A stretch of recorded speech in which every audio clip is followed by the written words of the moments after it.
Et à présent, j'ai le plaisir d'accueillir Florence. Bonjour Florence. Bonjour Alexandre, merci de m'accueillir à l'antenne. Merci à vous et surtout merci de votre fidélité à l'antenne de Sud Radio, Florence. Vous nous appelez de l'Essonne et vous avez appelé récemment le 8 mars 2024. Enfin récemment, pas, il y a quand même plus d'un an. Hein. Oui, ça fait plus d'un an. J'étais 8 mars 2025, mais non, c'est quand même plus d'un an, oui, effectivement. Un peu plus d'un an. Mais étrangement, vous savez, il y a des témoignages qui nous marquent, plus que d'autres. Ça ne veut pas dire pour autant que je ne donne pas plus d'importance à un auditeur qu'à un autre, bien au contraire. Mais il y a des histoires comme ça, ou qui ne sont pas toujours conventionnelles. Et la vôtre, elle est peut-être un peu différente de ce qu'on peut entendre souvent à l'antenne, puisque vous avez été marié durant 17 ans avec un homme, et puis vous avez eu des relations avec une femme. Au moment où vous nous avez appelé, vous étiez en séparation, c'est ça? Elle vous avait quitté, c'est ça? Rupture brutale, mais oui.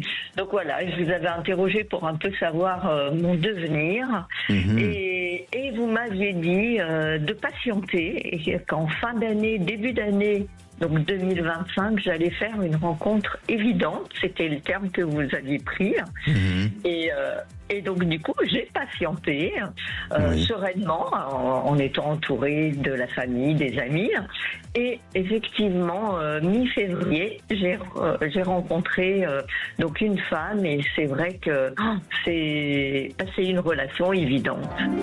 Et tout marche, tout fonctionne super bien. Alors, je vais être un peu plus pointilleux, parce que là, j'ai Marie, ma réalisatrice, qui vient de valider ce retour de prédiction. Moi, je vous avais dit en fin d'année. Vous avez fait cette rencontre en février.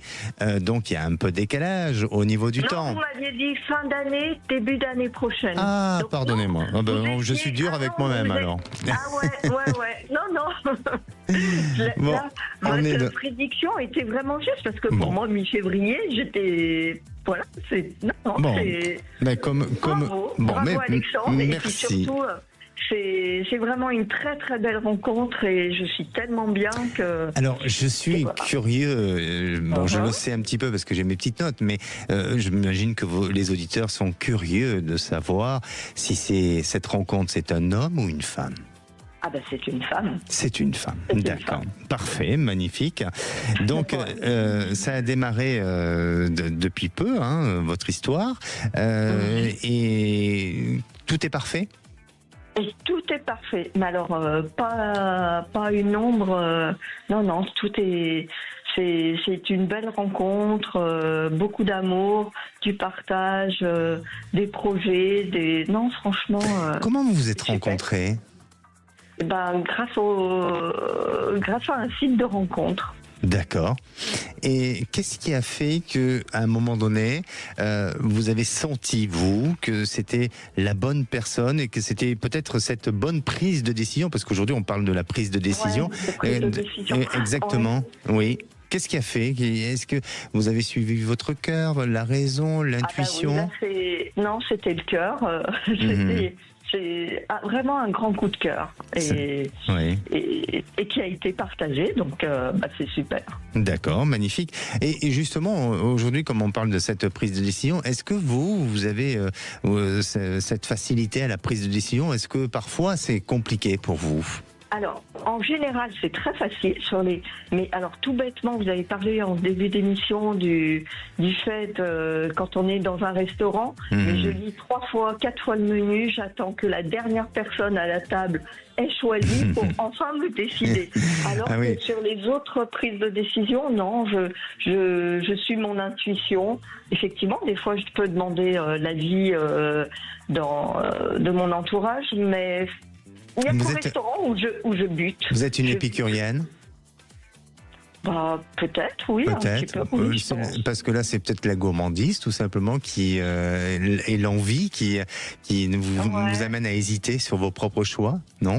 Oui, et puis le choix que je fais, après, me plaît. Donc, je suis rarement déçue, donc c'est super. Bon, alors, donc, la prise de décision est lente, mais elle est juste, votre prise de décision. Bon, mais parce que vous avez suivi votre cœur et votre raison aussi. Exactement.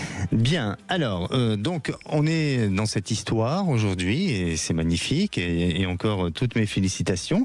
Et vous avez des projets, toutes les deux? Ouais, on a des projets.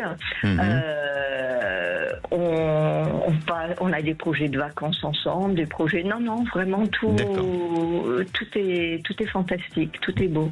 Et que puis-je pour vous, ma chère Florence? Moi, j'avais une question, c'est que j'ai un studio qui me cause beaucoup de soucis, qui est en procédure judiciaire. Bon, là, c'est terminé parce que j'ai fait des travaux.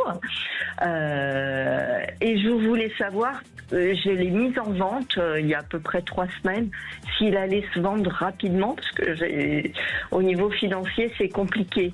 Oui. Donc voilà, c'était savoir si j'allais avoir une embellie avec la vente de ce studio. D'accord. Je vais vous demander de me donner une couleur, s'il vous plaît, en pensant à la vente de ce studio. Et sans réfléchir. Je vais dire bleu. Un bleu plutôt clair foncé? Moyen. Moyen, azur, un peu azur. Ouais, hein. azur. D'accord. Ouais. Bon, effectivement, il y a. Alors, l'emplacement est bon. Je ne sais pas, vous connaissez votre. Ouais, il est bon. Il est bon, l'emplacement. Voilà, l'emplacement est bon. Le voisinage, peut-être une hésitation sur le voisinage. Mais c'est pas ce qui va gêner la possibilité de la vente. Alors, est-ce que c'est peut-être la configuration de l'immeuble, parce que c'est une petite ou une...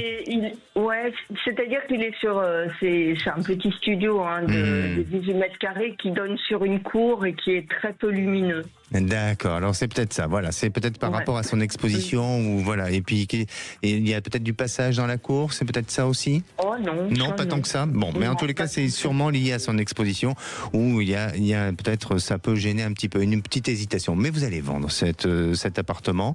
Je sens que sous une période, allez, j'ai le chiffre 3 qui apparaît et sous une période de 3 mois, vous avez une signature qui s'annonce pour vous. D'accord. Est-ce que l'échéance pourrait correspondre? Ouais, moi j'aimerais bien. Oui. Dès que je le vends. Et est-ce que, comme il y a une procédure judiciaire, est-ce que je vais être embêtée avec cette procédure judiciaire ou non? Il va se vendre. Non, je la sens terminée, cette procédure, ou en fin de... Ouais, elle est en fin. Mais ouais, tout à fait. Non, ça fait 2 ans. Bloqué, voilà, mais ça a été décidé, ça a été acté, cette procédure. Travaux, Bon, oui.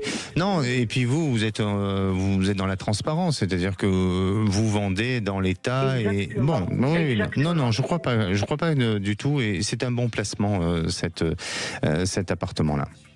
D'accord. D'accord. C'est super. Mais c'est magnifique même.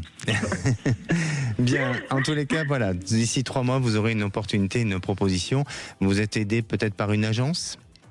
Exactement, oui, qui m'a l'air de beaucoup le faire visiter. Après, c'est comme pour tout bien, on peut avoir des propositions, ou peu de propositions, mais j'ai l'impression que celui qui s'occupe du studio a l'air de se bouger sur l'affaire. Parfait. Mais écoutez, en tous les cas, je vous souhaite beaucoup de bonheur. Vous avez peut-être un petit message à passer à votre compagne ou pas? Écoutez, je lui avais pas dit forcément d'écouter, mais j'enregistrerai en podcast l'émission. Je l'embrasse très fort et elle sait que je l'aime. Bon, magnifique. Voilà. Et toute l'équipe de Sud Radio vous embrasse aussi. D'accord? C'est très gentil. Et puis, plein de bonheur à tous vos auditeurs aussi. Merci à vous. Merci. Au revoir. Merci. Allez.